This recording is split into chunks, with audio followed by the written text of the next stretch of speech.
Hello everyone.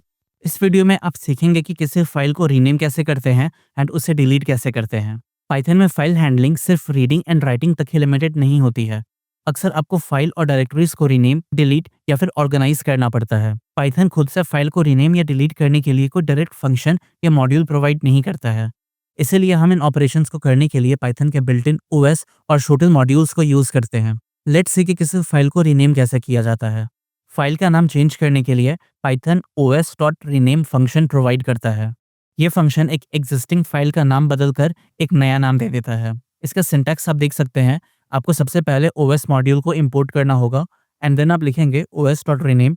जो सबसे पहला पैरामीटर रहेगा वो होगा फाइल का पुराना नाम एंड जो नया नाम आप देना चाहेंगे वो होगा इसका दूसरा पैरामीटर।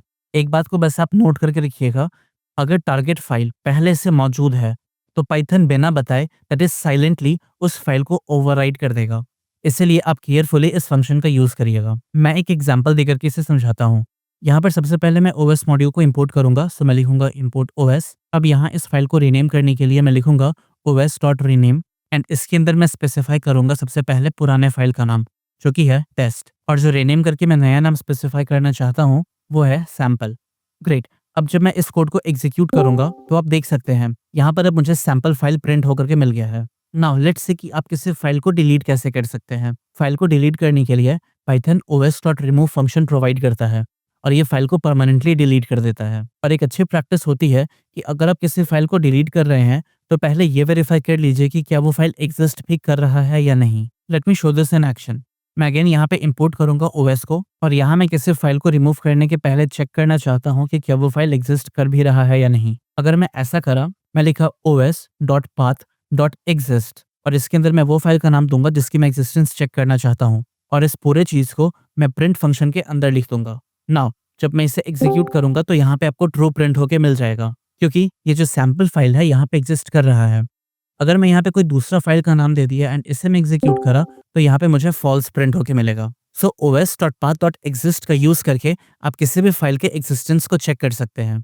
सो मैं इसे कुछ इस तरीके से चेक करूंगा कि अगर ये जो os.path.exist कर रहा है of this sample file, then इस केस में मैं इस फाइल को रिमूव कर दूंगा एंड इसके लिए मैं सिंपली पास कर दूंगा इस फाइल का नाम, दैट्स इट। एंड मैं प्रिंट कर दूंगा यूजर को कि फाइल डिलीटेड सक्सेसफुली। एंड अगर ऐसा नहीं है तो एल्स ब्लॉक के अंदर आकर के मैं प्रिंट कर दूंगा file do not exist. Alright. अब जब मैं इसे एग्जीक्यूट करूंगा तो आप यहाँ पर देख सकते हैं सैम्पल फाइल अब हट चुका है और यहाँ पे फाइल डिलीटेड सक्सेसफुली भी मुझे प्रिंट होके मिल गया है। अगर मैं ऐसा करा, मैं इस कोड को दोबारा से री एग्जीक्यूट करा तो चूंकि वो फाइल है नहीं तो यहाँ पे मुझे प्रिंट होके मिला है फाइल डू नॉट एग्जिस्ट। ये तरीका होता है किसी भी फाइल को डिलीट करने का। यहाँ मैं आपको कुछ इंपॉर्टेंट बात बताना चाहता हूँ। सबसे पहले, अगर आप किसी फाइल को डिलीट कर दिया तो एक बार डिलीट होने के बाद उसे रिकवर नहीं किया जा सकता है। सेकंड, अगर किसी नॉन एग्जिस्टिंग फाइल को आप डिलीट करना चाह रहे हैं तो उस केस में आपको Python file not found error देगा।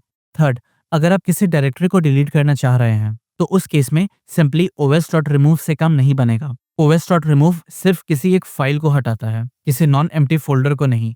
अब वो कैसे करना है ये मैं आपको बताऊंगा अगले वीडियो में। और अगर आपको लग रहा है कि अभी तक ये कोर्स आपके लिए हेल्पफुल है देन प्लीज इस चैनल को सब्सक्राइब करें। आपका सब्सक्रिप्शन मेरे लिए बहुत बड़ा मोटिवेशन है। अभी तक जितने भी वीडियोस मैं बनाया हूँ वो सारे इस प्लेलिस्ट में अरेंज किए हुए हैं। आप इस प्लेलिस्ट को भी बुकमार्क कर लें।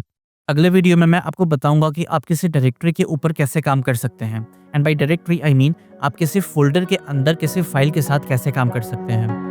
तो मिलता हूँ मैं आपसे अगले वीडियो में। तब तक आप अपना ध्यान रखें एंड कोडिंग करते रहें।